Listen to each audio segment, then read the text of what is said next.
doing? My name is John Pope. Welcome, welcome. I'm the founder and co-director of Two Roads International Film Festival. We're so excited to have our first online experience along with Two Roads. Our normal venue is with the Bauman in Brooklyn. We're Brooklyn-based, but they're unfortunately affected by COVID, just like the rest of us, which is why we're online, but we're happy about it. So shout out to the Bauman NYC. They have an incredible venue. They're actually moving venues. So make sure you go to Facebook, facebook.com/Bauman NYC, and to see what kind of changes they're making to their venue. Make sure you donate and support to @2RoadsIFF on Venmo. We're supporting to Support and Feed, which helps New York and Philly and LA-based restaurants, those affected by COVID, as well as Know Your Rights campaign started by Colin Kaepernick in light of the Black Lives Matter movement. Yes. So donate to them. Wonderful. Let's start, guys. So this is the inspiration panel. Congratulations. We have Alyssa Carty, who's the, let's scroll up to the top so I can make sure I don't mess this up. We have Alyssa Carty, the director and producer. We have Catherine Scarborough, the writer and actress, as well as Elaine White, who is the DP, art director, and producer of Big Girl web series. Welcome. On your right, we have the writer and director of Don't Sing, which is a student film by Connor Johnston, who is here with us today, and hopefully popping in at some point from Chile. We have Sebastian Pagagay, the animation director of The Boy and the Mountain. Welcome, everyone. Yay! Hey, we're here. Thank you for having us. My pleasure. So let's get into it. You're obviously in the inspiration competition. So the viewers at home might not know this, but basically when you make your Film Freeway account, which is how you find Two Roads and submit to that festival, there are two roads of competition. It's a bit unusual for festivals to have this. One of them is inspiration, and the other one is innovation. For some reason, you guys chose inspiration, which can mean a lot of different things. It can mean that your previous work has inspired you, that certain topics inspire you, or that personal stories have inspired you. Starting with the Big Girl team, in what ways do you relate to the theme of your competition, inspiration? Do you want to kick us off as the writer and creator? Sure. So as a plus-size actress, getting out of an acting program several years ago and sort of launching into the industry, I was not seeing roles available that I related to and I felt represented me. And I also don't see them on TV or in film very much either. You know, big women specifically, often in media and film, are portrayed as sad or self-loathing. You know, their weight is the entire focus of the story that's being told. And I wanted to create something for myself that was richer and more interesting than that. And so that's why I wrote Big Girl for myself and then found these two beautiful women. And Lane and I met in an improv class, actually. And we decided to make the series together. So that's what I would say. Yeah. And then I think from a filmic standpoint, for us, we kind of felt like we were making up for lost time of like having a plus size positive character. So every one of our episodes is a different genre. Yes. So there's a lot of inspiration pulled from each, you know, for each genre. So the first episode was very like Sex and the City, sort of. In fact, we've gotten a lot of that. They're like, is this supposed to be Sex in the City for plus size ladies? And like, the first one kind of is, And then the second one is like a Night Gone Wrong kind of like hangover-y feel. And the third one is a black and white Chaplin film. So, and then we go on to rom-com and mumblecore, but those are a totally different, basically a different season at this point. Right. But so we have a lot of inspirations. No, that's fine. You guys covered it. Yeah, a lot of inspirations. Yeah, absolutely. And I would imagine that obviously we only screened the first episode, but the other episodes not only capture the inspiration of different genres, like you said, the third episode has the Chaplin-inspired theme throughout, but you're also kind of taking this innovative topic, which is not having plus-sized women or men being the butt of a joke in terms of character development. There's real people behind there's real people behind that, and there's real characters to discover and to write about. So it's interesting. You kind of have innovation and inspiration going for you, but you chose inspiration, and it kind of makes sense where you're going with that. So I appreciate that. Connor, what about you, bud? Well, it's kind of it's a story of a guy who can't really find his courage to get up and perform and to sing, and it's kind of inspired by my own kind of more quiet, not very confident nature that I can fall into quite easily and a lot. So that might explain if my answers aren't as good as they could be today, maybe. No. But That's great. it kind of comes a lot from that. It's an idea that was kind of with me a lot, and it morphed and changed, but it was always kind of based around those kind of struggles of confidence and ability like that, as well as I wanted it to be kind of a bit of an inspiring film. So I thought that fit the inspiration category as well as it kind of similar to the girls there with Big Girl. It was an homage to kind of older styles and types of films. I was kind of looking very much at classic film musicals. We chose a lot of kind of wide lenses and things like that to sort of try and reflect that style, and was inspired by kind of people like Bob Fosse and stuff like that, who directed more the kind of 70s style musicals as well, and it just inspiration seemed to be the right category for the film. Right. Actually, I want to talk about that for a second. So, again, Don't Sing is a student film, but that doesn't by any means define its greatness. We really appreciate the film for what it is, regardless of its student status. So I just want to go out and say that.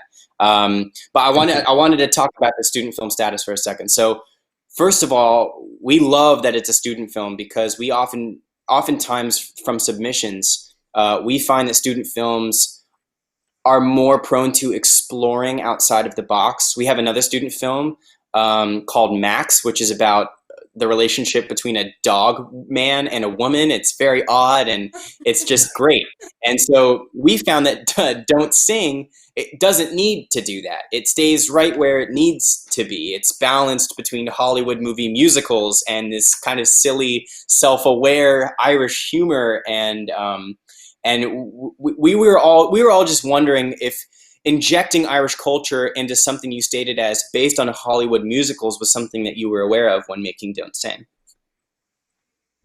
I don't know about injecting specifically kind of Irish culture or humor. It was more so, at least not intentionally anyway, it was more so injecting a bit more of a modern feel, a little more of a self-aware kind of feel into it. I mean, naturally, being Irish and it being a completely Irish crew and cast, it's naturally our sensibilities are going to come into it, and I guess we have that more, at least kind of in person, we have a very light touch to us conversationally, which isn't necessarily reflected in a lot of Irish films.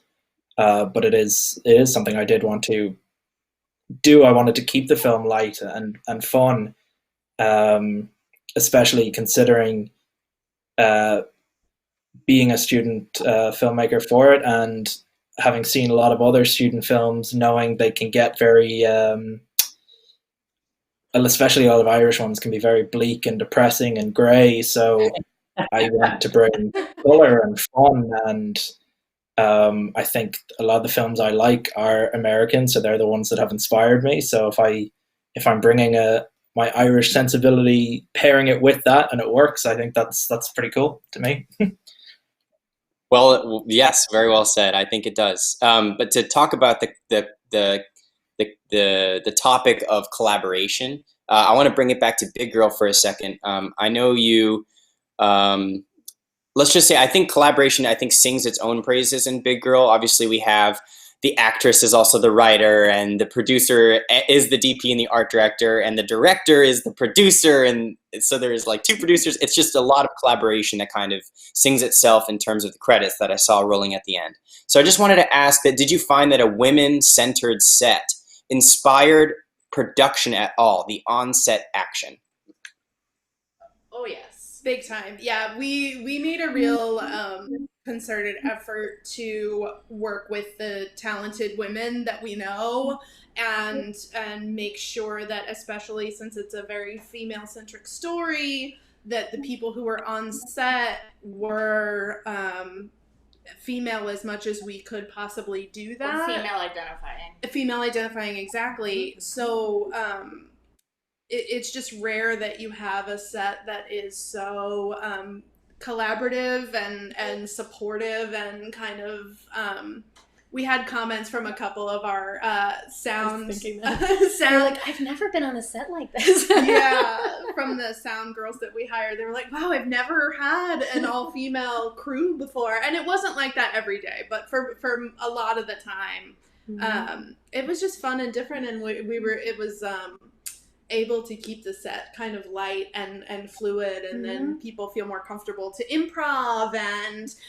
mess around. So Elaine and I have always made a very concerted effort to make sure that our sets feel very fun and very comfortable and kind of like a party with work sprinkled in. Yeah. They always have like Prosecco and donuts and plates.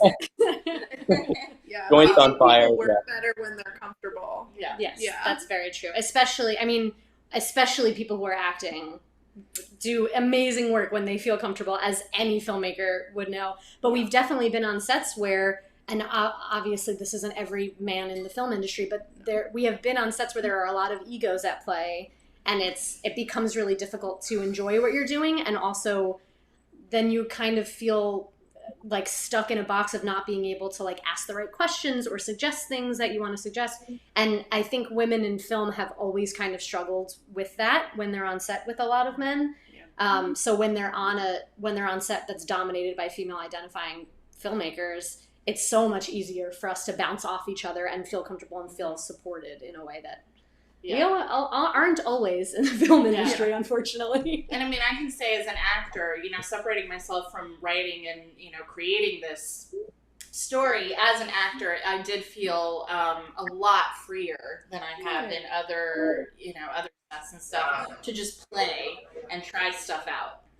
So yeah, it was nice just having like a girlfriend party every time we filmed. Yes. Absolutely. Yeah, I felt that there was, obviously we know that, I think his name, and correct me if I'm wrong, Noah Hurley, is that his name, is playing the no effort guy? Josh Hurley. I think he is one of the two. I don't know where I got Noah from. But yes, Josh Hurley. So I know that he's into the improv scene, correct? Yes. Yeah. Yes. And a lot of you are. A lot of you have dabbled in it. Right. And I wanted to ask. Go ahead. No, go ahead. Oh, sorry. I was just gonna say, his scene was mostly improv. Yeah. Like that entire. There were a couple things where we were like, okay, we need you to say this one thing so that it makes sense. But everything else, I think he completely made up on the He spot. riffed it. Yeah, it was great. Did you find that having a freer, kind of open set helped the improvisation for the actors? Big time. Yes. Yeah, definitely. And actually, Catherine, do you want to tell them about how you had a hard time finding guys who would play terrible people? Oh yeah. So I, in the pilot, all of these guys are gross, right? And I was reaching out to, friends from acting school and, people in my network. And it was hard finding dudes that were like, especially because I think as we started filming, Me Too was just starting to really happen. And so the men I had a couple of men being like, well, can I read the script first? I don't want to, I don't know. They were uncomfortable, like being villains, essentially, which was funny and interesting. Yeah. But the guys we got, they knocked it out of the park, They really for sure. did. And they definitely ran with it. Especially screaming at you in the street. Yeah. Yeah. Fantastic. I just wanted to quickly say welcome to Sebastian, and correct me if I'm saying this incorrectly. Sebastian Pagegai, correct? Yeah, that's good. Welcome. Okay, all right. Thank you. Sebastian is the animation director of The Boy in the Mountain. I know we're getting started just a little bit late, so I want to ask you a few questions, Sebastian. I had asked the other panelist, Connor Johnston, who's from Don't Sing, and the team from Big Girl, the web series. You guys are part of the Inspiration competition. We talked a little bit about how that could mean a lot of different things, how maybe previous work has inspired films, maybe other topics. I noticed that in the credits of The Boy in the Mountain, it says that Las Montañas que Llevamos Dentro by Hernan Leal, which is The Mountains We Carry Inside, is the book that inspired the movie. I wanted to ask you if that inspired your role as animation director. Yeah, obviously. The story of this film is very particular. It started like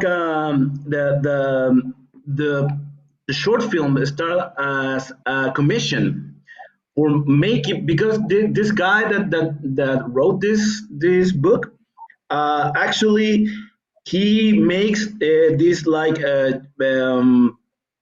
inspirational chats with low-income kids, especially in the north of Chile, which is like yeah. So what he wanted like a animation to play before he started his chats and this inspirational kind of event that he does with low-income kids and like troubled schools. And it started like that, and it started like another kind of a we in Boston we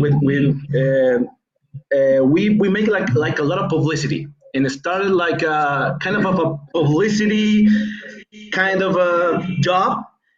And when we the team started to read the book, we get really inspired. Like this guy actually he climbed the Everest mountain, and he ended up like being really rich. Now he had like a lot of money, but he like the short film says, he started like I don't know, from nothing, and that's inspired us. And we say to Hernan, okay, Hernan, this is more like a animation we can show before your chats. We can do more with this. We can do a short film, a short film that have meaning, that have like a deep. And we started to develop the script. All the team, the writers, the directors, me started to just I don't know. First thing I do is just I started to look at movies. I don't know, with climbings and stuff like that. And then Nan came up with actually shots of him in the Everest top. It was awesome, and the chats with the kids. So it was really inspiring. And like if I'm totally honest, it didn't start like a short film. It started like a commercial, and it started and it started to like mutate to a short film, the short film that is now. So yeah, the thing is, I have the animatic and the storyboard ready for like 2 or 3 minutes of animation, and I started and I ended up doing like 7 minutes, I don't know, 10 minutes of animation. I never have animated so much in my life. It was crazy. And the script was changing every time. Like, okay, Sebastian, there's a new script. What? I have the animatic ready. What? Yeah, it was crazy. Yeah, so it was inspirational and crazy. Yeah, yep. I wanted to ask you something that I noticed that was very interesting was what you were saying about this man, Hernan, being sort of an inspiration for children and the connection of The Boy in the Mountain to children. And I found that the animation style was drenched in a film for children, that there is a sense of youth in the film. Obviously, we center on this boy who has a friend, Cloud, his imagination. And the book the book itself has more of a connection to adulthood. So I wanted to ask you, what was it like moving from an adult book, translating that into a film for children, more or less? Yeah, it was tough because first, like I said, the first version of it, it was kind of for adult and didn't work. And the first version was thought to be shown before Hernan Chats. So it was kind of only mostly just music and some clips, and didn't have like a story behind it. Didn't have like this journey. And also when I first saw it, and I first took it like a publicity, like a publicity piece, it was animated like I animate, I don't know, anything that I do for publicity every day, like these mascots and kind of stuff. Like, and I started, okay, we got to do this all over again. We have this big meeting with Anan and try to convince him that we want to do like a 10 or I don't know 12 minutes of animation and give it a story and try to communicate with kids like I don't know. He the other thing that was really interesting that he hadn't a culture of animated movies. So what the reference that we gave him was like we want to do like I don't know Up, and he had never seen Up. He had never seen it. Never seen any Pixar movies, and I say, "Oh my God, this is tough. Like, how am I gonna explain this guy who doesn't have any like animation culture background?"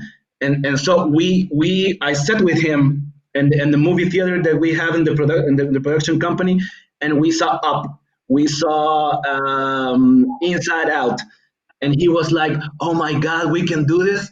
And I said, "No, no." We're not going to do Up, but we're going to try it. We're going to try to communicate this way with the kids. And it's important that we change a little bit the language that you were talking about. And that is animation. That's the way that the character moves. Is the way that the character like express themselves and communicate between them. And Right. that was yeah, and that was a very it was kind of it was a challenge to me because yeah, I don't have that as an animator. I don't have that background in Pixar like animation style, and I had to like train it up for like 3 months, and with the team we start trying animate like Pixar, like this, like long movements and kind of Right. for children. Yeah, That's yeah, funny. it's a totally different kind of animation style, and it was a challenge. Connor, I wanted to ask you. Sebastian brought up something where you had to kind of work from this root of inspiration that Sebastian had to show the team Up in a lot of other Pixar movies. Did you have to have that same talk with Hollywood movies in your team? Yes and no. I think my cinematographer is a really good friend of mine, and we watch films all the time together. So and we've got quite a similar kind of baseline of movies we really like and are passionate about and kind of talk about a lot. So a lot of times when we're working on a film, we'll get together kind of early on and try and establish what we want it to look like. I'll talk about sort of what I'm going for, and he'll have an even wider almost database in his head of stuff he wants to try or different shots he likes from older movies. And I'll have the same. And like for this one, it was very clear that I wanted to go for that classic kind of aesthetic, but a little more modern as well. Just, I mean, kind of out of necessity. Like we didn't have the budget to go and do a period piece or really changing anything, so we had to kind of do our version of that classic look. And I mean, I talked before, it's the wide lenses, the kind of bringing in at times kind of little small kind of dollies and things like that occasionally, or just keeping the camera static a lot of the time as well. No handheld bar our kind of steady cam shots, and just keeping it fairly consistent in that space. That was kind of a large part of where the talking about the classic inspiration was. I think most people have a basic kind of understanding of, like, everyone's kind of seen Singing in the Rain, so they sort of know, they have a picture in their head of a classic American musical. I know writing the songs with the two friends of mine, that was more so a lot of looking at inspiration and styles of songs and what we wanted to say, and maybe I had an idea in my head, and the best way I could express it was playing some kind of classic musical songs for them, or just kind of older songs that we wanted to kind of take a spin on, kind of Rat Pack type songs for one of them in particular, and just kind of jazzy Chet Baker stuff for one of the songs as well. Yeah, I was kind of nodding my head along. A lot of the tunes had this sort of, who is that musical composer who did like everything? Gershwin. It had a sort of like a Gershwin, Frank Sinatra blend, which was nice because I know that Gershwin inspired a lot of movie musicals as well as Chet Baker, and just influenced the scores of just tons of films. So it was cool to see, because the production of the sound sounded modern, right? But the writing of the music sounded classic, and so it was really fun to be able to pick up on that as sort of an adjunct filmmaker, as sort of just an audience member. It was very apparent. So I think you did a really nice job there. Let's let's talk a little bit about questions. I know we have someone behind the veil of this live stream, kind of taking questions from people that are asking them. So I'm going to see if there's a question in the bank ready to shoot out and ask us one. Let's see what we got. Is it your camera? Probably.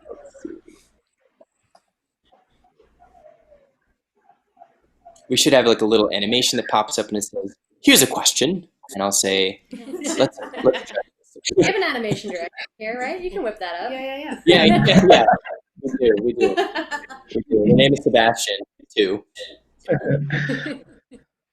Well, until we get a little question, I did have another question for the panel. I wanted to know, moving forward, are there any plans you have next?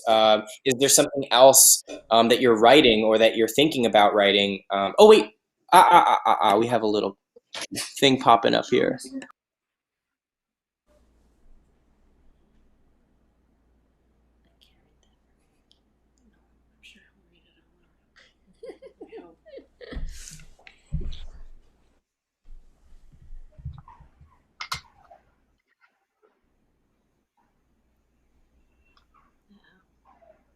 We can't hear you.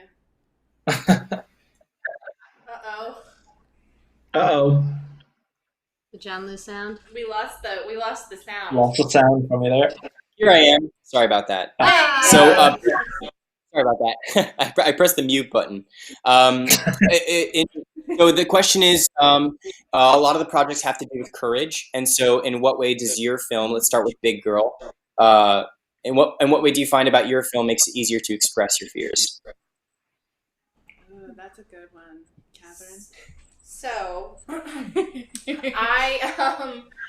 I had an acting professor who I loved very, very much, and he passed away last year, Ron Leaman.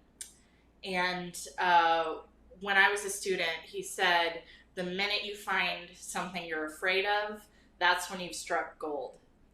And that's something that I really believe in as an artist.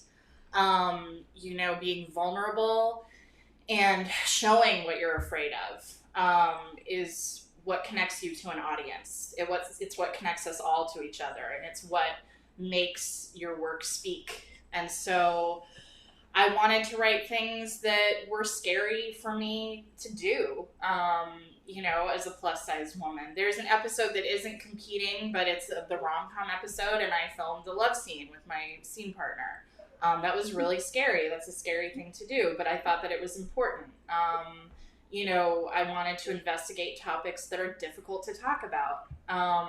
And so, yeah, so that's what I would say about that. Yeah. Wonderful. Sebastian? I think my greatest fear was not be able to finish the goddamn thing.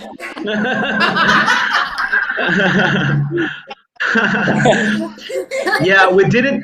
No, seriously, we did it like in 9 months, and it was between publicity projects. So you can imagine I was like dreaming with it all the time, and I was in my Maya computer software all the time in my dreams. It was kind of a hell, but yeah, but no, seriously, uh, my fear. I think I didn't.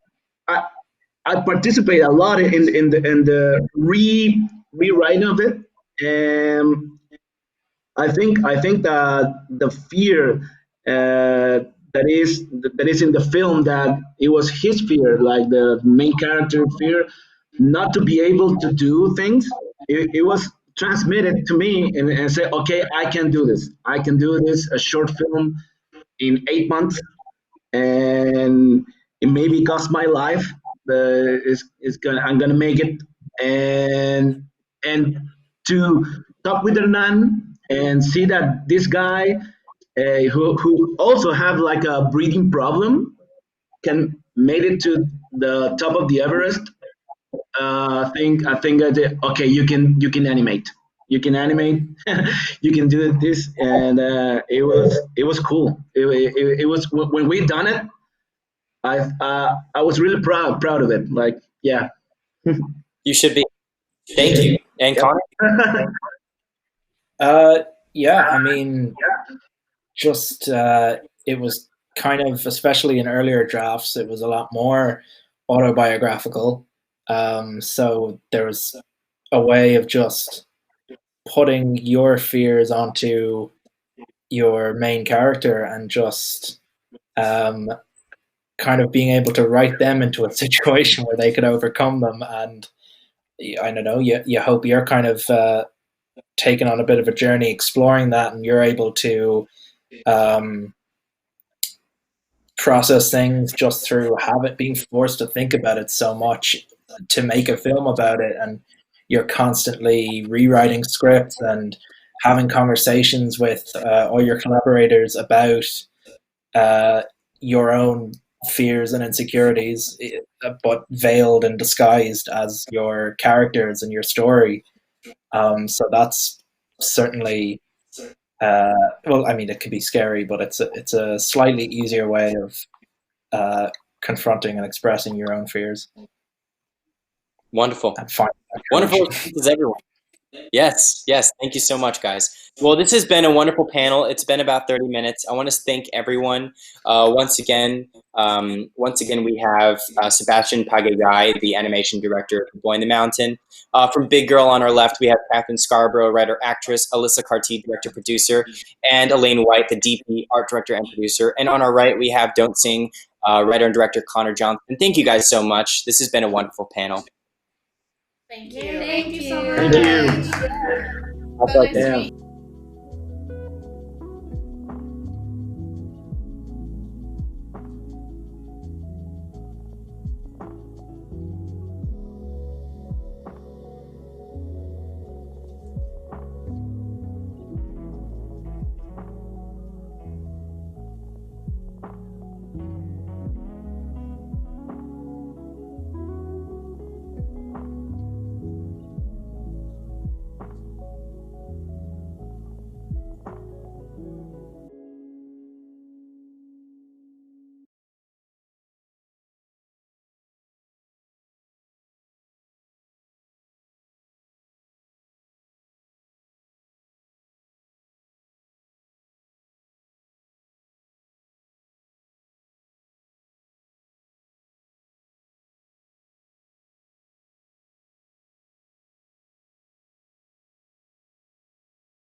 Awesome. Hi, guys. Welcome to Hello. TRIFF's Innovation Panel. Woohoo! This is great. All right. So this panel today is going to be quite interactive. I just want to ask everyone to go around, introduce themselves, say where they're from, and what film they did, as well as their role in the film. We could start with Paul. Hi everyone, my name's Paul Mayora. I'm from Sydney, Australia, and the film which I directed, shot, edited, basically I was the whole production crew, is called Devil's Whisper. There you go. Nice. Awesome. And Misty and Jeremy? Hi, I'm Misty Boland. I'm co-creator of The Square Root. Jeremy Osborne, also the other co-creator of The Square Root. And we are coming from Lawrence, Kansas. Wow, cool. Awesome. And Ren? I'm Ren Evans. I'm from Nashville, and I directed the music video for the last season of this film. Awesome. And Mark and Andras? Yes, hi, my name is Mark Herpai. I'm joined by András Farkas, and we made the film Katalinka from Hungary. Kecskemét, it's a smaller city on the countryside. Awesome. We're all over the place. Great. So since this is the innovation competition, I want to ask everybody, at what point did you realize that your film was innovative? Was it during the submission process to the film festival or whilst you were making it?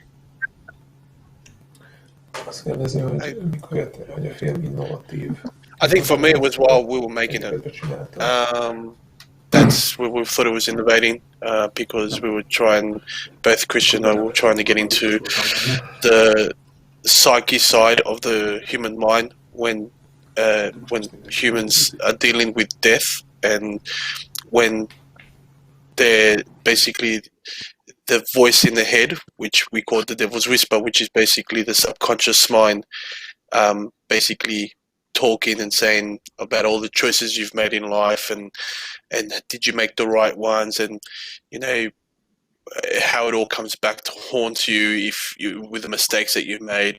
So we thought, hey, when's the last time a movie or a film or a short came out like that really got into the nitty gritty of someone that's been dealt the heavy bad news of their mortality and what they do with the time remaining in their lives. So that's when I thought, our film Devil's Whisper was in that way innovative, touched something that's part of the human condition. We all got to go through death and grievance one day, sooner or later, and that's where we sort of steered the ship into that sort of area. Cool. Nice. And Misty and Jeremy?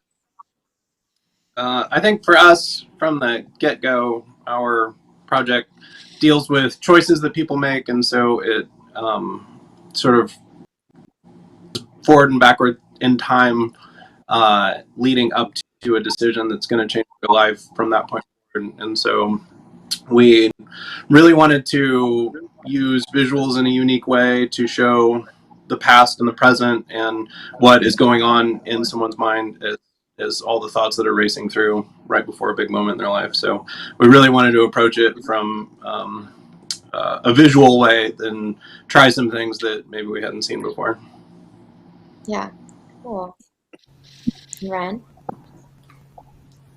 Yes, it's kind of funny to think that a music video that relies on nostalgia could be innovative. But I think with my friend more than the others, coming to me with this idea, which is written by and us being able to kind of bring back a loose story that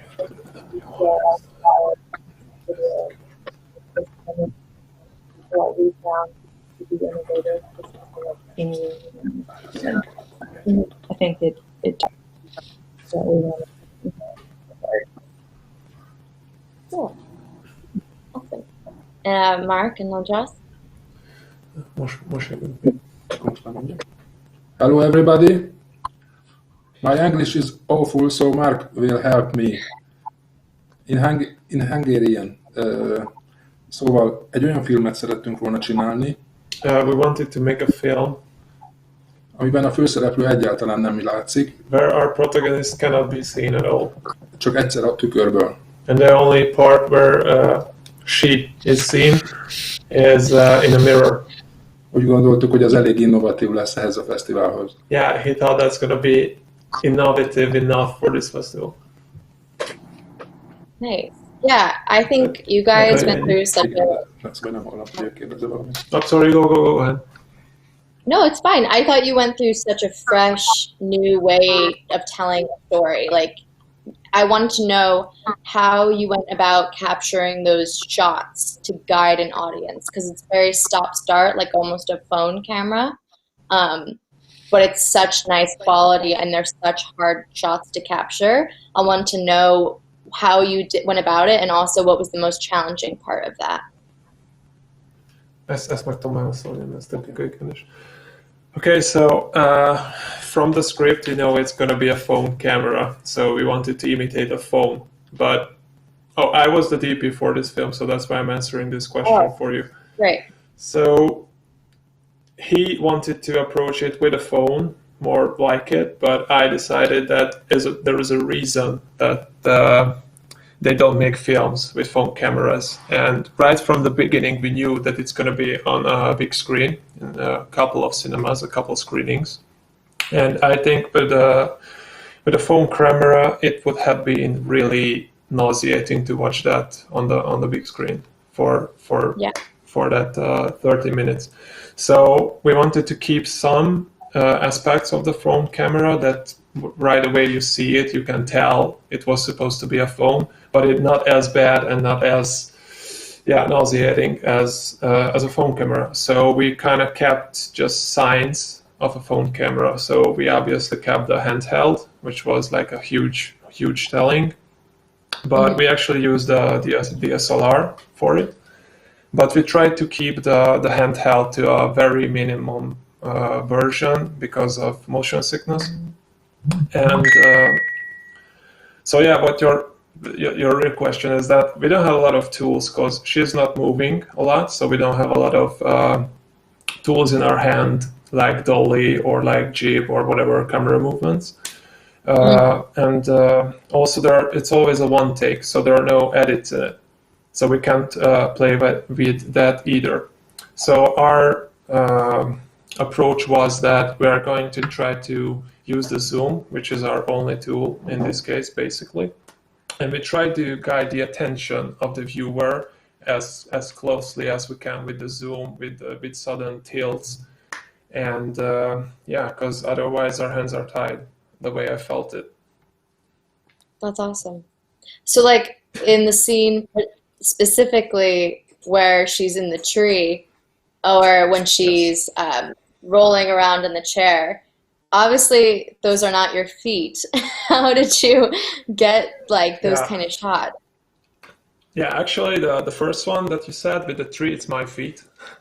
So is it? I mean, yeah, it's so distorted with the angles that I think if I'm not super fat or super huge or whatever, it's not a big difference between. Actually, by the way, she was our main actress. She's just stepping in to say hi. So it's her feet with the chair. But yeah, so the tree was easier.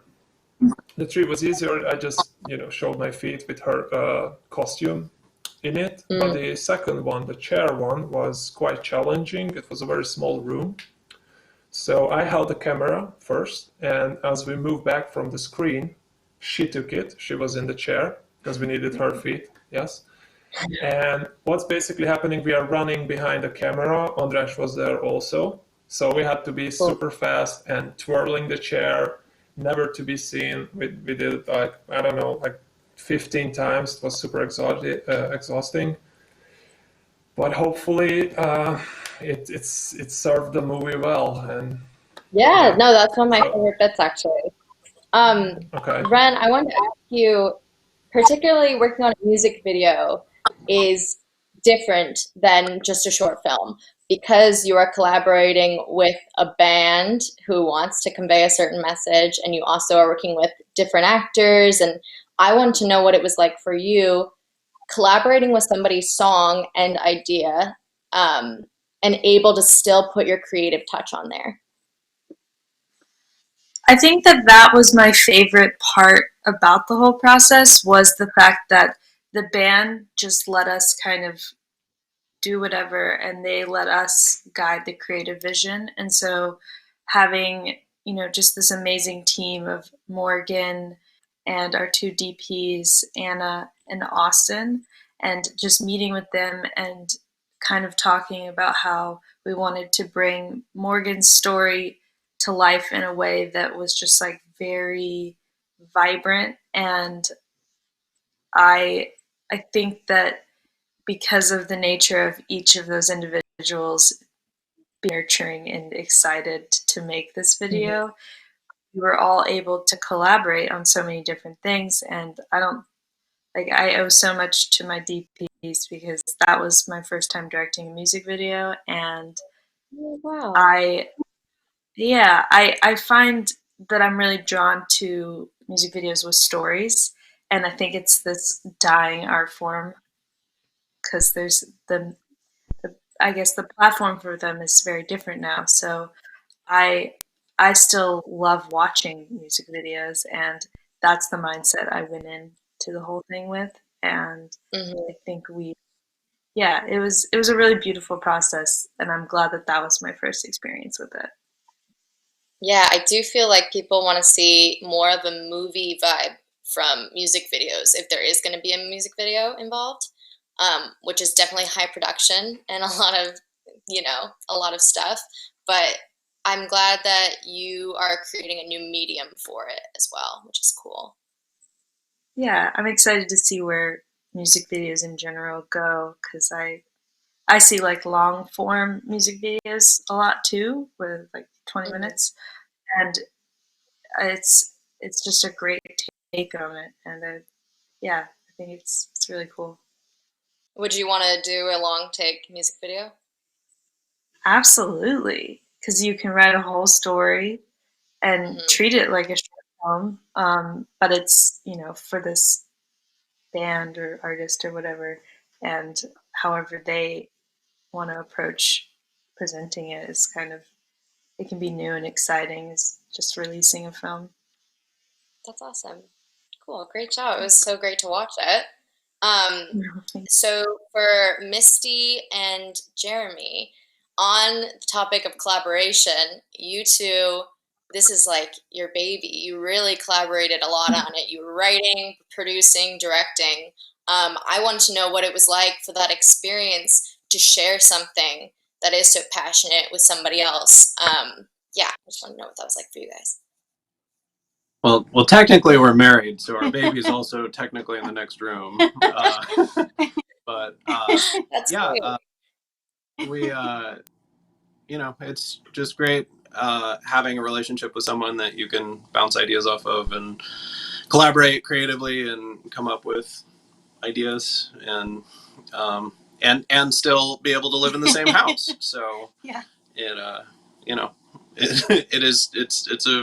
we're very fortunate in that I know that there are some people that are not able, that work in this industry and aren't able to collaborate like that. So we feel very fortunate. It's very challenging.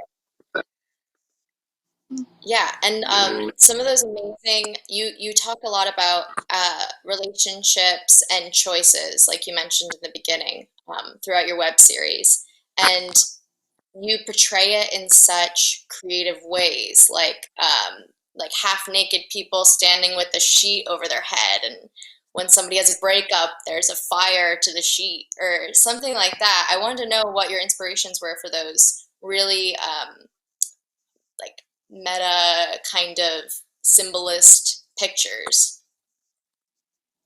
I think a lot of it comes from, we're big fans of art and art history, and so a lot of our images tend to come from some paintings and things like that we're big fans of.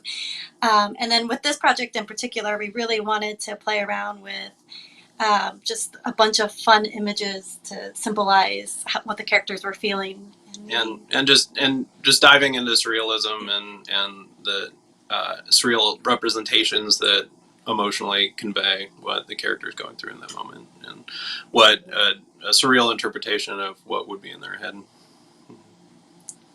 Cool, that's great. Yeah. And then Paul, lastly, I want to know, so your movie focuses on a topic of somebody coming to terms with death, or somebody being sick in a way. And I think there are a lot of cliches nowadays to the sick person in a movie. And I thought you and Christian did such an awesome job of battling that cliche.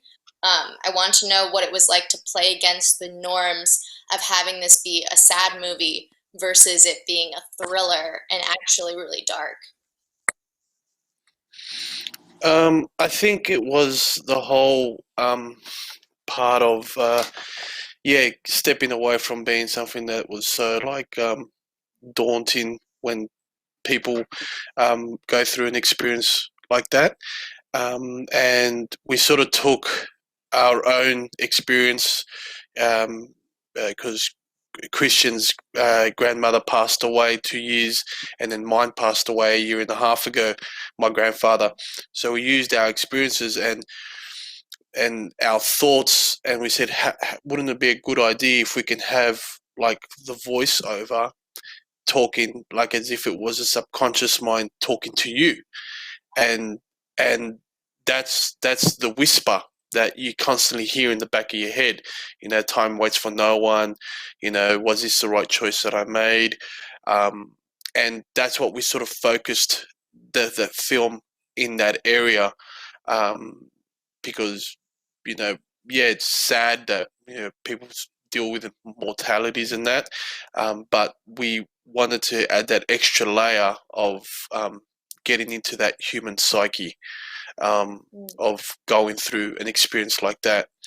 But yeah, that's how we approached it, and ended up being pretty good. So Sure, yeah. And so you said that you before when we were talking, you said your style is quite thrilling and dark. Is there an inspiration for where that comes from?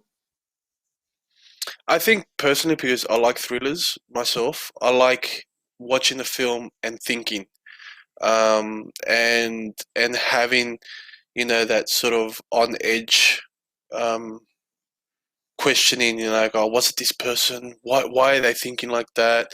I've obviously grown from the years I've been in film and TV, to the point where I now sort of become a bit an analyst when watching films, and questioning why they choose that lighting, why they choose that composition, and so that's how I approach things lately. But yeah, when it comes to thriller and psychological thrillers, I tend to gravitate to them. I still like my action, my dramas and that, and I do generally like art house films, because it is an art form, and to use the screen as your canvas and your camera as a paintbrush is pretty artistic in my opinion. So, but yeah, thrillers for me. I like thinking, and I like keeping the audience on edge because I like to be on edge. So, sure, yeah, it's a great way to tell a story. I'm going to open it up to comments that we are handling. If anybody has any comments from people in the chat. Also, I wanted to say thank you. We have one of our very good friends who usually is in New York City, is hiding away in France, and he is running the whole live stream for us, Vert Creative. So that's really awesome. Good job to him. It's quite hard in these times. All right. Any questions gonna pop up for me?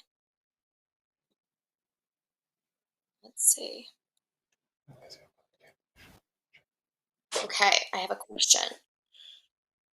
I felt like all of your films dealt with angst and or rebellion. What was it like dealing with those themes or moments?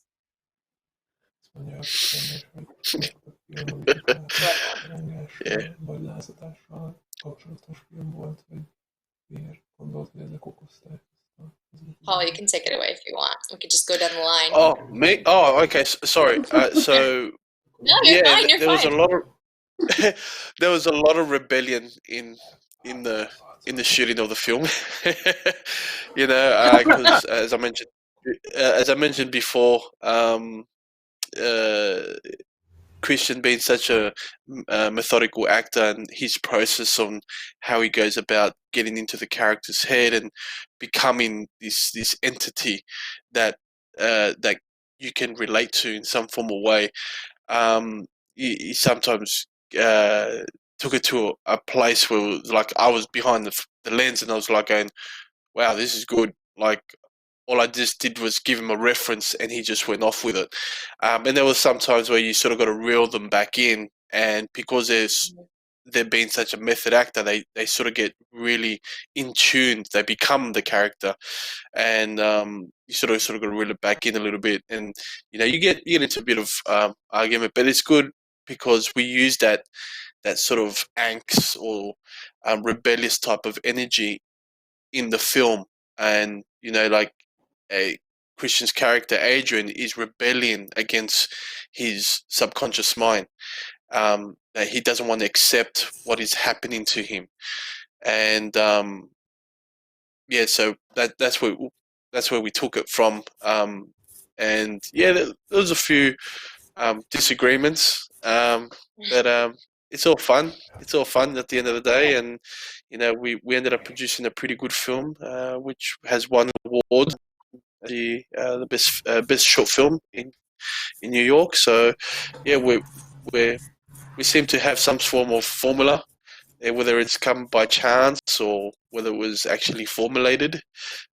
But yeah, I agree. I think there is a bit of angst and rebellion, and I think with the current times that what's going on, there's I think people are just sick and tired of a lot of BS that's going around in the world, and yeah, if we can produce films that that begin discussions, and we can find solutions to problems, and yeah, bring on the angst and rebellion. Yeah, I love that. It was a great answer. What about you, Jeremy and Misty? Angst and rebellion? Well, for sure, there's a lot of angst that goes into life-changing decision. So those characters are going through a lot overall, and leading up to which way they're going to go. And so the first episode, which if she's going to tell him as he's walking out the door or not, there's definitely a lot of angst there. And then each subsequent episode, it's quite a bit involved. And so, we sort of wanted to take some traditional storylines and family dramas and just rework them in a different way. So I think those are themes that run through a lot of stories and resonate with people. And so, as we mentioned earlier, we're looking for ways to kind of tell some of those stories that in different ways. And, so hopefully we pulled it off. Yeah, definitely. Very relatable. Ren? Well, we took the lyrics to Antisocialite very literally. A lot of the lyrics deal with being rebellious, and what better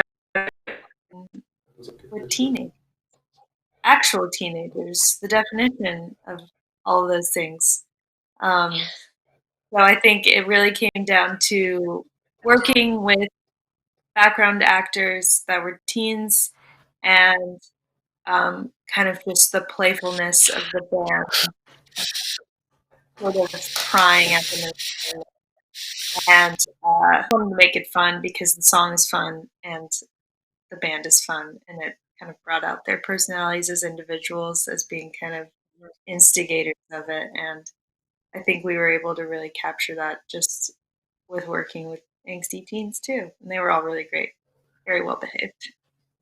And John Oates, how was it working with John Oates? Not as angsty, very professional musician. Good. Yeah, he was really great, and it was fun to direct him in that role because he's not traditionally an actor, but he has done some acting. So we work with the angst, and he seemed to be really, he got like really into character. It was cool. Yeah, he could have fooled me, honestly. It was great. Right? Great job. He was not about. Yeah, Good job, Jonas. definitely not. And the Catalinka team, you're dealing with a lot of teenage angst as well. Yes, I can only talk about it on an individual level, and for me, the strongest voice of the film was more about acceptance, for me personally. But I ask him. Hát a 16 éves kor, amiben a mi főszereplőnk van, az tipikusan a lázadás meg a szorongás időszaka. Okay, so this age where our protagonist, what our protagonist has is 16 years old, is like the main part of your life when you rebel and you're very anxious. De talán éppen ez az időszak az, amikor ez a lázadás meg a szorongás átvált, mit is mondtál az előbb, mibe? Az elfogadásba és a reménybe. But also these very intense feelings, this is a time when they can transfer into more like acceptance and hope. So from a kind of like a negative place, you can channel it into a more positive and productive way. Szóval ez egyfajta felnövés történet, és ezt szerettük volna megmutatni ennek a különleges lánynak a történetén keresztül. Yes, for him it's more like a coming of age story, and especially throughout the literal eyes of the girl. So that's his take on it. Talán azt még érdekességképpen elmondhatnánk, hogy Magyarországon a Katalinka az Katica bogarat is jelenti. Okay, so in Hungary, in Hungarian, Katalinka, which is the name of the girl, also can mean the name of the ladybug, you know, the red and with the black dots, small bug. Oh, yeah. Ladybug. It's ladybug, yeah. Ladybug, something like that. És hát, ha ők ezt nem tudják, hogy ennek van egy ilyen jelentéstartalma. Ja, és ugye ez tartozik egy magyar népdal.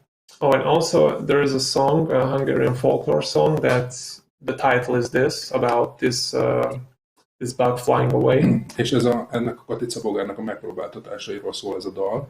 Okay, so there's like this reading of the story where Tortura. It's about the torture of this, yeah. It's about this torture of this bug flying away and the changes that you have to deal with. És a külföldiek valószínűleg ezt nem értik. Yeah, and not a lot of people from abroad gets it because of the language barrier, obviously. Yes. És a dal, vagy a zene, ami a film végén látható, ez ennek a dalnak az átirata. Yeah, so the song that she plays, actually not plays, but hears on the laptop, played on the flute, is this song, the folklore version. And at the end, during the credits, it's a remake of this song. You know, that's so funny. That song, actually, I'm American. I have I do not know your language, but this song was actually one of my favorite parts of your film. And I even got that reference without knowing the folk song. I thought that song was perfect. It really showed You felt anxious. The angst in the song, like the tones in the song.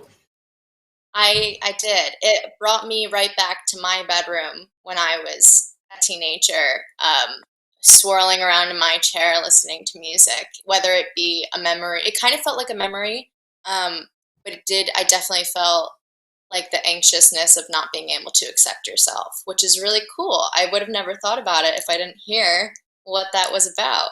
Okay, thank you. Let me just translate this very quick. Nem ismerik a nyelven, de annak ellenére a hangok alapján érezte ezt a szorongást, és visszaemlékezett az ő 16 éves korára, és hogy abszolút, amit mondasz, az lejött neki, és ő is pörgött ugyanígy a székében. Thank you. Tehát most még annyit, hogy éppen azért, mert hogy a magyarok nem értik ezt a kapicabagolókat, nekik raktuk bele a zöld hernyóból a végén a lila pillangóvá válást. So he thought that not a lot of people abroad will understand this symbolism in it. So that's why there is the green what do you say? Caterpillar that's called the worm, the green worm in the beginning transforms into a purple butterfly at the end on the title card. So it's kind of the same with a different bug, but it's the same transformation. Very cool. I love that. It's so nice. Usually we are in Brooklyn live, and it's only who can come out and see us who we can talk to, which is really great. There's something special about being in a theater and being able to see your movie on a screen. But what's really beautiful about this to me is that I can actually like talk to you guys over where you are and get that meaning, something I wouldn't have gotten from another foreign film. So it's been really lovely to talk to all you guys. Makes me inspired, especially in times like these. You got to stay inspired. But thanks for joining us, and hope to see you guys around. Thank you. Vice Thank versa. you. Thank you. Awesome. Thank you Stay very much. safe. Yeah, thank you.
is John. I'm the founder and co-director of Two Roads International Film Festival here streaming in Brooklyn, New York. We are here with some friends. First of all, we have the Sleeper by the River team. We are joined by Manuel Sanchez, writer and director of The Sleeper by the River. Joined by his friend and translator of the author of the book in which the film is based on. Would you mind introducing yourself, sir? My name is Bertrand Matthew. I told you that. Thank you. Well, Bertrand. now everyone knows, not just me. Everyone watching knows. at home knows. It's not a secret anymore. And Giorgio, you are the writer, director, and actor, and I believe also the producer as well. Giorgio Arcelli Fontana joining us for American Marriage. You want to say hello? Yeah, I also cooked pasta on set, so I did that too. That Emperor ate. I saw that on screen. Wonderful. Okay, guys, so we're waiting on one more, but we're going to start regardless. We're waiting for Dominique Pinon, who's an actor and was originally going to translate, but now he's just going to join us and talk with us, hopefully, during the call. So Dominique, whenever you pop on, we'll talk to you soon. But hey, guys, so this is how it's going to work. For those of you at home, we're just going to ask these filmmakers some questions. They're going to give us some answers, and we're just going to chat. It's very relaxed, very simple. So I'll start with a simple question. You guys are part of the inspiration panel, the inspiration competition. When your producer was looking for festivals to submit to, you found Two Roads International Film Festival and saw that we had two roads of competition: innovation and inspiration. Inspiration can mean a lot of different things. It could mean that your work has been inspired by topics or previous work or personal stories. My question is, in what way do you relate to the theme of inspiration competition? And we can start with The Sleeper by the River.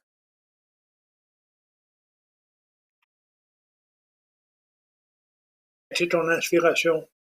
Donc, ce film est adapté d'un livre d'un romancier qui est connu en France, voilà, qui raconte l'histoire d'un ouvrier de la vallée de la Meuse, là où vivait Arthur Rimbaud. It's adapted from a novelist who wrote a sort of biographical novel about the world of Rimbaud. Wonderful. Okay. Naturally inspired by previous work. Right. How about you, Giorgio? I hope you guys can see me because I cannot really see myself. First of all, I want to congratulate this Sleep by the River guy. I haven't watched the whole movie, but I watched parts of it where I could find online, and it sounds like really, really interesting. It's one of those like French, I don't want to say new waves, but it surely has that French style that I wish every film had. So I really loved what I saw. Shall I translate? And can you guys still hear me? Yes. We can hear you. We can hear you.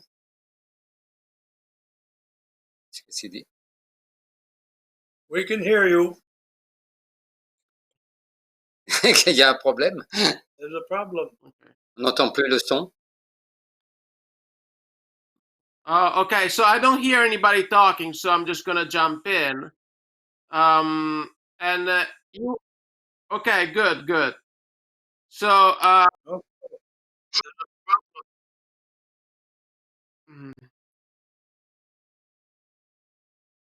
On n'entend pas, Giorgio. Looks like we're having some issues. So I'm going to go ahead and just send a little message to Jack from Beth Creative.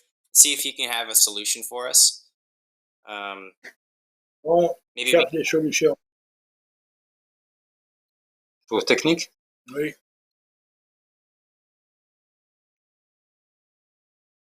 Ah, un petit problème. Un petit problème. Okay, so I've sent Jack a message about Giorgio's issues, but no worries. we're probably going to have him sign out and then back in, and we'll just carry on. I wanted to ask you guys, the Sleeper by the River team, I wanted to ask Manuel, who speaks French, what difficulties, if any, did you have translating your inspiration for the film, The Red Boots by Franz Bettel, turning that book into cinema? Il veut savoir si tu as eu de grandes difficultés à transformer le livre en cinéma. Disons que j'avais lu le livre il y a très longtemps et j'avais contacté l'écrivain, Franz Bartelt, et je lui avais raconté que j'avais perçu un fil poétique à son roman qui était un roman plus sexuel que le film. He contacted the author, whose name is Franz Bartelt, and told him that he found the subject absolutely irresistible. What was the topic that you found irresistible? Was it the throes of passion and the theme of suicide? What was it that drew you? Qu'est-ce que c'est qui t'a attiré? Je pense que la problématique à la fois de l'amour et de la mort m'a intéressé, cette concomitance, cette conjonction de l'amour, du sexe et de la mort. Voilà. Okay. The problematic of the combination of love and death. Right. Giorgio, welcome back. I'm back. Yes. Welcome back, sir. We were just asking some questions. Can you hear me okay and see me okay? Now I can. Yeah, before I kind of froze. So yeah, I'm good now, hopefully. Okay, wonderful. I believe you were in the middle of congratulating someone. Oh, that's where we oh God, I spoke for another few minutes after that. Ah bon? Bon, merci. Merci. Thank you for the congratulations. Oh, il y a aussi you're welcome.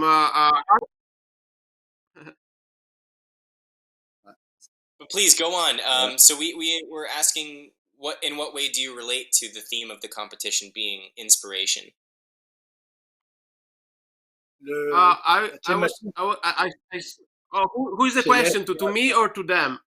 It's to Giorgio. We already got the answer from the Sleeper by the River.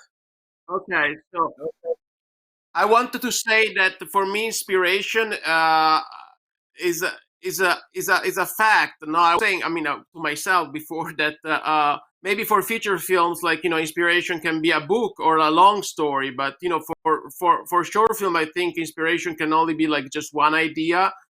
And for me, like the fact that I'm a foreigner with a visa, and every time that I have to renew my visa, I have to go through so much pain with lawyers and money, and I never know until the end if I'll be deported or not. Basically, I thought I had to make a movie about it, and I did.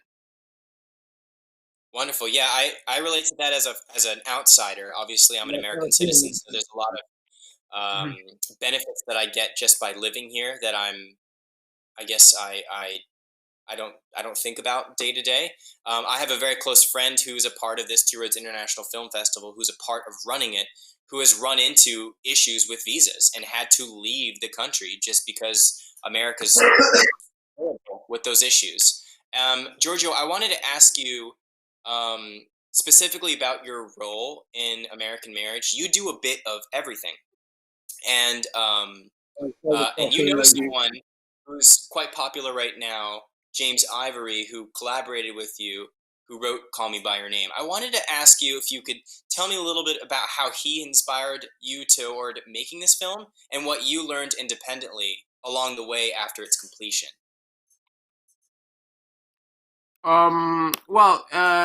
Jim, he goes by Jim, helped a lot in the writing, because we kind of wrote. Well, I wrote it, but like he always read all the versions of the script, and he was always on set, and he taught me how to leave some freedom to the actors, because apparently, like you think about his movies like Call Me by Your Name or The Remains of the Day, and you think that they are like very strict, like British film where everything is planned. But he told me that when they were shooting, sometimes like they had a script but they didn't know how the scene was gonna be, and they just relied on the actors. So I learned that was important as a filmmaker who was making his first film in America and was directing and acting at the same time,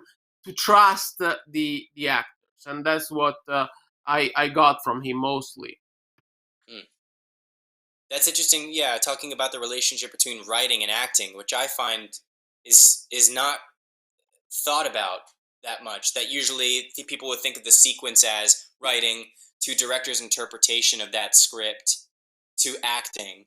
But the connection from writing and acting, interpreting the words and letting them do what they need to do with the script is interesting. I never really hear that come up in conversation, so that's interesting that he brought that up. I did also want to ask on the topic of collaboration. I wanted to ask Manuel. You collaborate with Dominique. You've done it before with your movie The Arcanders back in the 90s. Now this role would have been, this question would have been for Dominique, who is not on, so I'll ask you instead. Now this role is quite different. Dominique est un...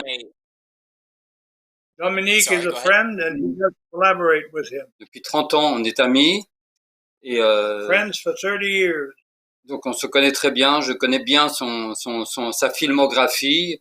On est très proches, on est des amis. Donc quand je lui ai demandé d'interpréter le rôle principal du film, il a tout de suite accepté. Et ça faisait plus de 20 ans qu'il attendait de tourner avec moi. He had been waiting to work with him for 20 years. Since The Arcanders? Is that since the movie that you had submitted? Yeah, since The Arcandiers, since then. On a tourné des moyens métrages quand même entre-temps. Short subject in the meantime. It's wonderful because we obviously had watched both, and so it was really interesting to see. And obviously, we can only accept one film for each filmmaker, right? So we chose The Sleeper by the River. But it was very interesting to see the transformation of Dominique's character, completely different characters. In the first one, he plays this smoking yet confused body snatcher, and then in The Sleeper by the River, he plays a comically depressed drunk. So what was it like working with Dominique to find his new character? So, comment tu t'es adapté à ce changement de personnage? Non, mais on se parle souvent, on s'est pas beaucoup parlé. Il me connaît mon univers, il sait ma sensibilité vis-à-vis des gens du petit peuple, voilà. Et donc, on n'a pas besoin beaucoup de se parler. Et il sait exactement ce que je recherche. Et donc, et c'était très écrit. Il y a pas d'improvisation dans le film The Sleeper by the River. Pas d'improvisation. No improvisation. It's all very carefully worked out. Right. Okay. So he didn't do too much outside of the script.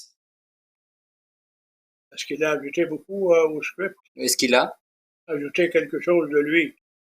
Non, c'est un Stradivarius. Il a joué la note juste, ce qui était écrit. Voilà, Dominique était vraiment ce que j'appelle un Stradivarius. C'est un instrument de musique exceptionnel. Did you hear? He's a good Stradivarius musical instrument, and he plays the way the score tells him to play. That's very interesting. A lot of directors have different interpretations. Some like to stick by the script. Some like to let actors do their thing. Giorgio, I wanted to ask you, as someone who did both, who wrote and directed and act in your own film, what was it like having to go between these roles, maybe interpreting your own words or maybe going off the script? What was that relationship like? Was really difficult. I don't recommend to anybody to direct and act at the same time. it's okay to write and direct because they're not at the same time. But I play the character because the character is based on me, and I do stand up comedy in New York, so it was natural that I played the guy. It would have been very difficult to find another Italian actor in New York who played that role, and but it was really difficult. I was planning to go to watch every scene, every take before we did another take, but obviously that was not possible because it was too time consuming. So I had to rely a lot on actually on James Ivory, who was on set, who was like behind the camera, and my wife, who is like a DP, and she was not a DP on this film, but she was kind of co-directing, and we are developing the film, the feature film of American Marriage. We are done with the script and we are trying to produce it, and I also want to play the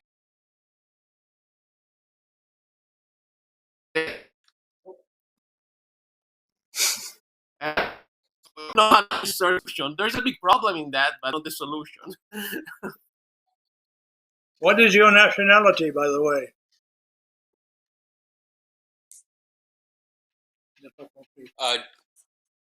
We want to know what your nationality is. We got a question. Oh, I'm Italian. Italian, an Italien. Okay. Sorry, we lost Like you for Caruso. just a few seconds, but we got your full answer by the end, so all good there. But that's very interesting that you're working on a feature film. That's wonderful. I had no clue. Is this based on your original script? Yeah, basically, and this is also this is my idea, but also I have to credit it to James Ivory as well. He wanted to develop the same story, like of the guy who gets married for the green card, and he's like, so what happens now to these characters that they pass the first exam? And I was like, okay, what's gonna happen? And then my wife said, well, they should go to Italy just because people want to see Italy in movies in general, or France. So they're gonna go to Italy in the feature films, and he has to get some money from his family, and she pretends to be the real wife there as well. So it's a comedy, and so we are really like hoping to make it because it's gonna be really funny and smart as well, and very up to date with all these immigration problems that we have now. Yes, right. Big issues, current issues. Well, we're really looking forward to it. You'll definitely have to shoot us an email when it's complete. Yeah. We're big fans of If all of you guys. So. you know, well, we're still finding for looking for production, so maybe we can talk later about it. I see you very much involved in movies. Yeah, absolutely. We like to keep in touch with everyone. We had a film named Clay that went on to go to Tribeca, and so it's just lovely hearing all of the lovely routes and avenues that filmmakers go on from Two Roads. As I had said before on my previous panel, I just want to reiterate to those watching at home, Two Roads really believes in choosing very quality films. We don't have a film festival unless we have enough quality films in our block. So you'll see that we have a first and second quarterly combined. COVID affected a lot of people that were submitting to our festival. Obviously, people didn't want to do a live festival or just didn't have the production or means. And so we're really proud to have you guys joining us today. It really means a lot to us that you would submit during this difficult time. So just thank you again. I wanted to ask a quick question to the Sleeper by the River team. I know Giorgio mentioned working with his wife. Manuel, I know you worked with your wife. Can you tell us a little bit about that? Tu as travaillé un peu avec ton épouse. Il voudrait que tu parles de ça un petit peu. Oui, donc ma femme est comédienne à l'origine, et donc on écrit des scripts ensemble depuis quelques années. En fait, on écrit pas ensemble, je veux dire, on soumet nos idées, et puis après c'est critiqué, c'est ajusté. They work together and they criticize the work that they've done jointly until they get what they want. Okay. Is it difficult at all to mediate? And maybe this question is for both of you. is it difficult at all to mediate a working relationship and a creative relationship, which I would find can be passionate, maybe, difficult Est-ce at que c'est times? Did you find that at all? difficile de travailler comme ça, comme artiste et comme époux? Oui, forcément, forcément, parce que euh, c'est d'abord très éprouvant, puisque quand on écrit, on n'est pas sûr qu'on va produire aussi. Il y a le passage de l'écriture à la production est une difficulté. Donc c'est un investissement important de nombreuses années. C'est-à-dire qu'on écrit pendant très très longtemps. Et puis arrive le jour où on a réuni l'argent pour tourner. Donc ça prend du temps. C'est le problème du temps. It takes time. They have to work it out slowly. It takes time, have to work it out slowly. Difficult, maybe trepidatious relationship. What about you, Giorgio? I know that you worked with your wife, as you mentioned. So tell us a little bit about the trepidation or lack thereof of that relationship. Well, my wife is very professional, so I mean, she would just be the director instead of me, like when I could not direct, or just look at the cinematography, because she's also a cinematographer. So I mean, yeah, it was good to know that she was my wife, but she was just being very much, technical and kind of, just annoying about it. So there was no particular, like, romance there. It was just it was work. When you're working on a short film, you don't have a lot of time, and you were just trying to get the shots done. And it's good to know you can rely on somebody who is telling you this is good or this is not bad. He would never say, "Oh, this is cute because I love you." He's like, actually, she said, "This is bad. This is." I remember one shot. I actually was looking at the takes, and I thought it was good. And she was like, "No, Georgia, your acting sucks." I mean, nobody else on set would tell me your acting sucks. Not even Jay Salary. And my wife was saying that, and so I tried to work my way out of it. I mean, my acting still sucked, but we changed the angle. So working relationship was solid. Trust was there. It sounds like very difficult to. I have to sing both of your praises. It must be very difficult at times to have to balance or have that in the back of your head while filming, especially for Giorgio, who's doing what 4 roles at once. So hats off to both of you for being able to be able to balance work and personal relationships. That's part of the reason why I wanted both of you on this panel. I wanted to ask about that. I actually do have a question from the audience I'm going to ask real quick.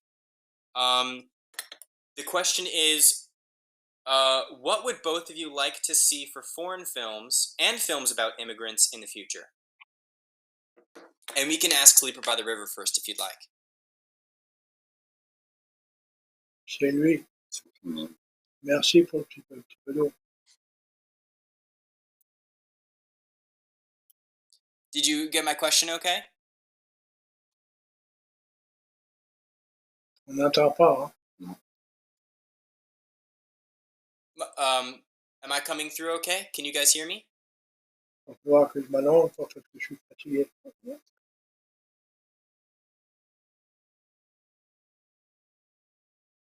Ils vont nous poser des questions à nous?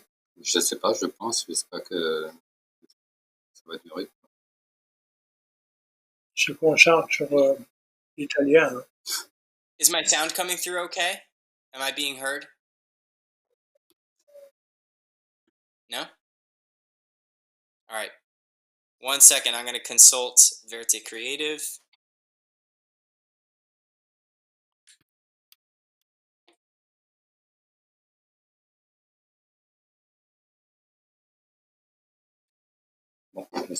Okay. It seems that we've lost a little bit of connection. Sleeper by the River team, let me know if you can hear me, but it seems like we're losing connection. So I'm going to go to Giorgio here. Giorgio, would you mind telling me a little bit about what you want to see for foreign films or for films about immigrants in the future? Like what themes or stories you'd like to be told? Well, I can start like by saying this. when we want to watch a movie, when we at night we Google movies to watch, we always Google French comedy. And so we look at French comedies and we just try to pick one that we think we like. And if we don't find any that night, we Google Israeli comedies, just because I like Israeli comedies a lot. And then we try like all different countries, and then I Google American comedies, and a bunch of like stupid films that overshow the.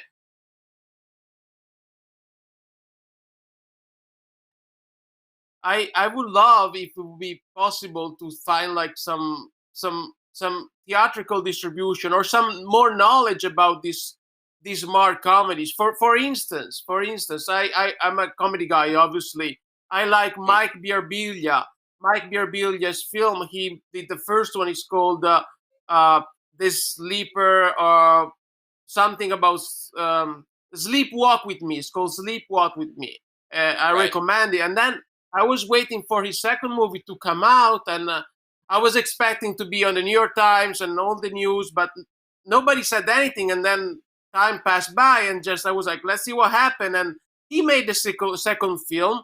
I forgot the title. It's amazing. It's really beautiful, really, really funny. It's like on Netflix and everything, but nobody said anything about it. So I just wish that there's more communication about like smart comedies.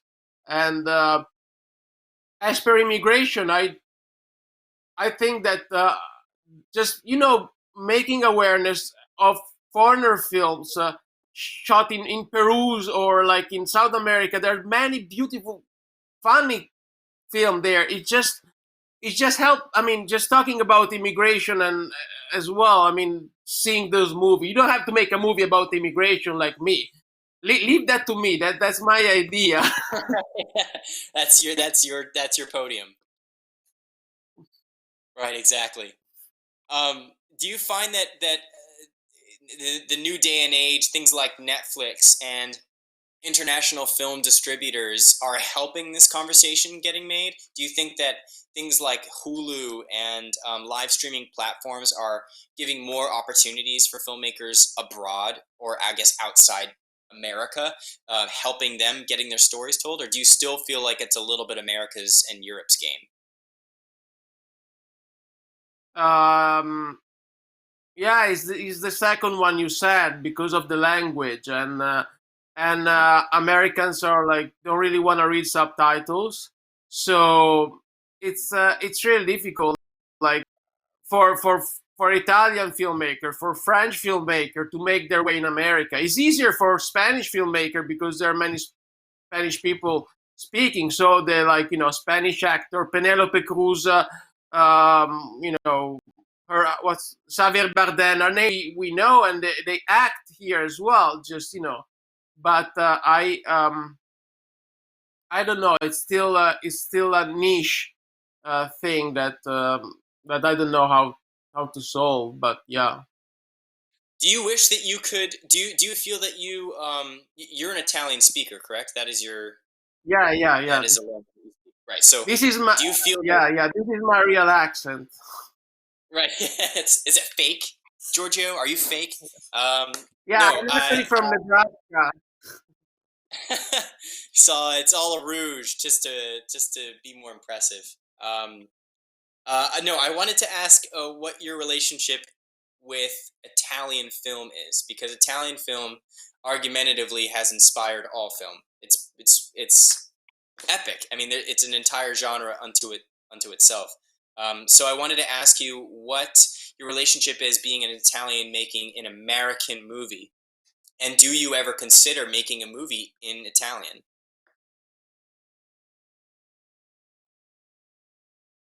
Well, that's a good question. I mean, I think my character now is like the Italian guy in America, so I'm gonna stick to that for the next few movies. Hopefully, I don't want right now to make movies in Italian just because I want my movies to be seen, and that's why English is an international language. As per the movies of the past that influenced me, I don't want to get there because that's kind of, I mean, you said it, like we know that, like, you know, Fellini and, you know, that's there. But there are recent Italian comedies that I like a lot. And I as personally as like a director who is trying to act, I got inspired a lot by Roberto Benigni, which you guys know, and by Massimo Troisi even more. He's the actor of that Oscar winner foreigner film, The Postman, in 1994.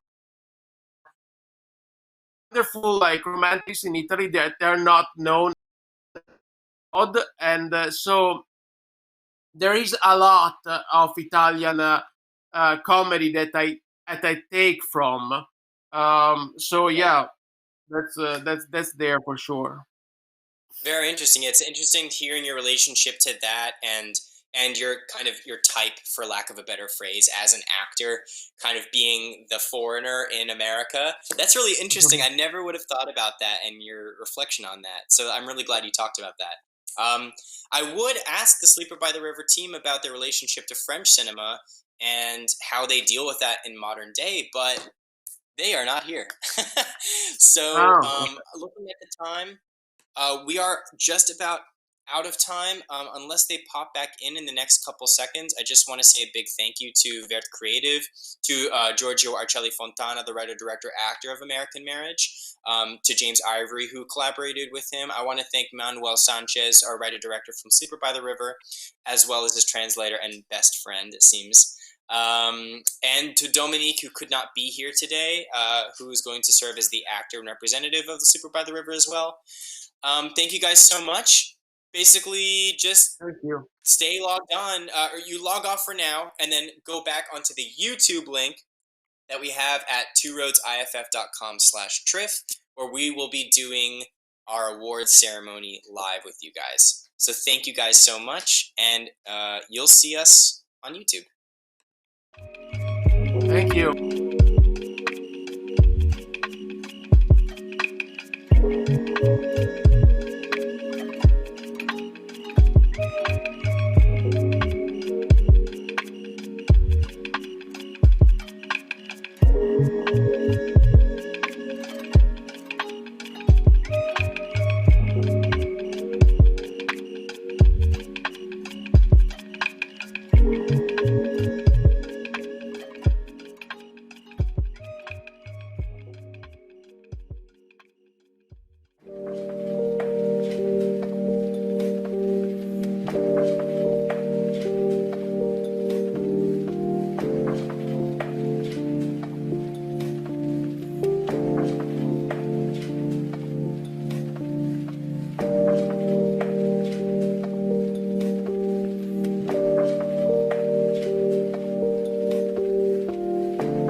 Hello, everyone. Welcome back. I'm here to announce who has won and our nominees for TRIFF's third and fourth quarterly festival.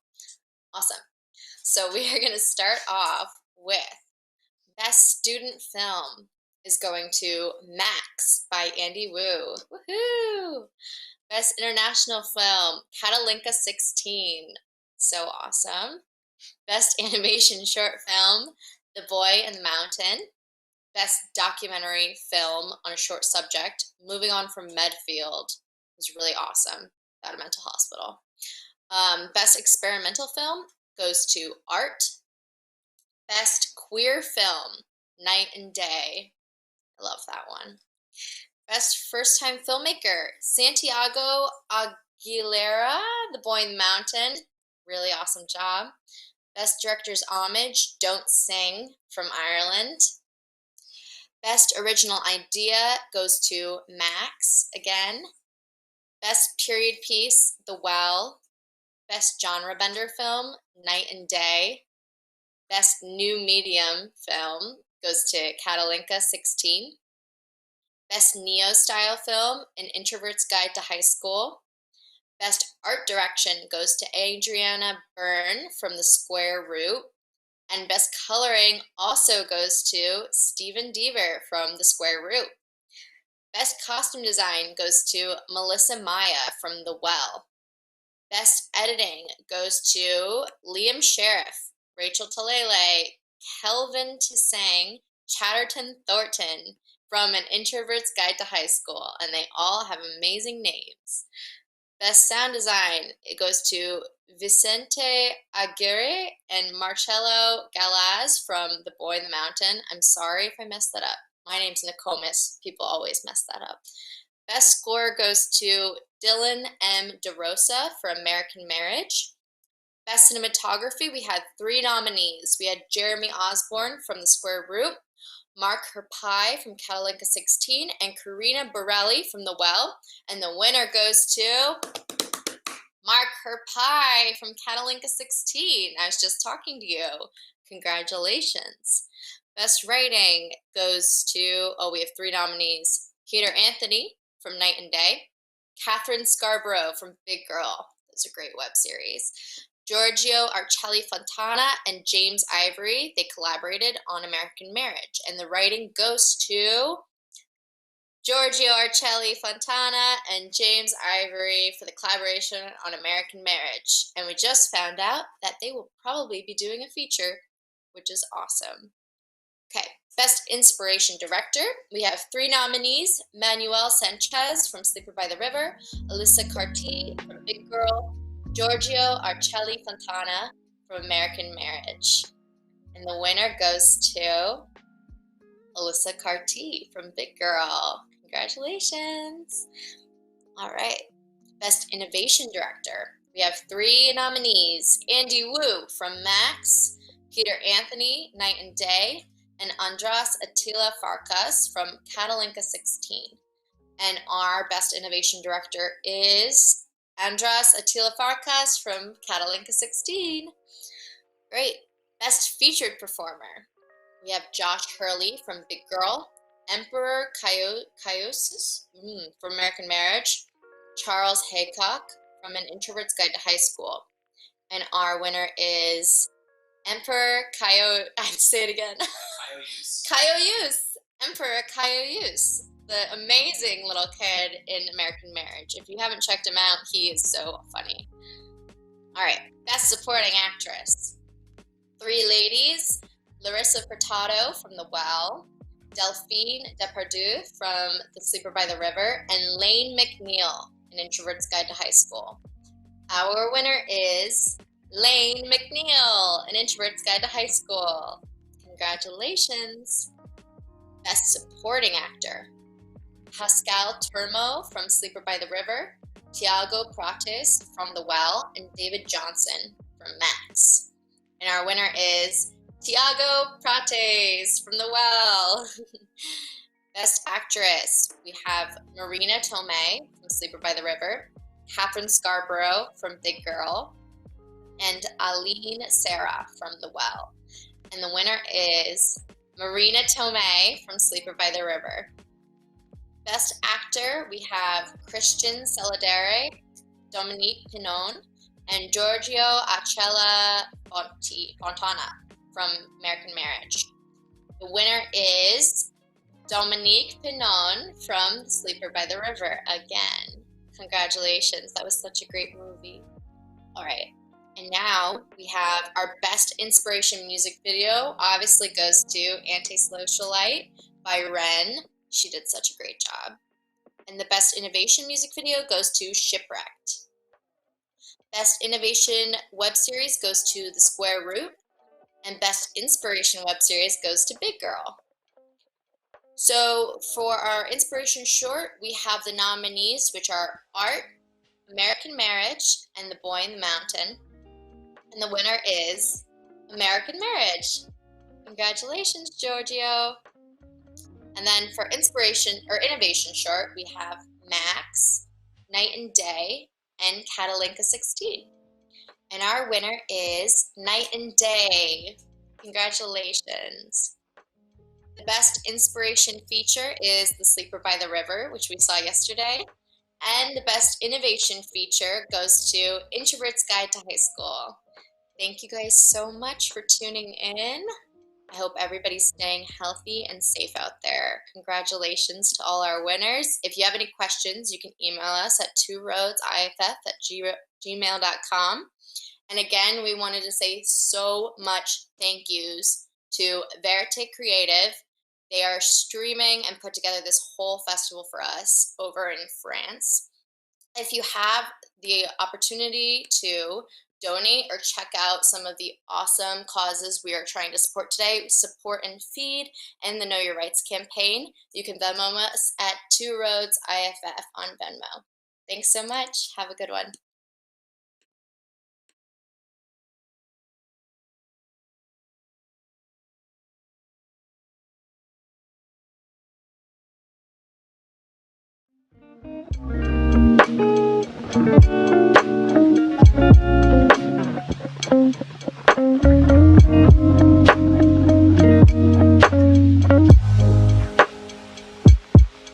Thank you.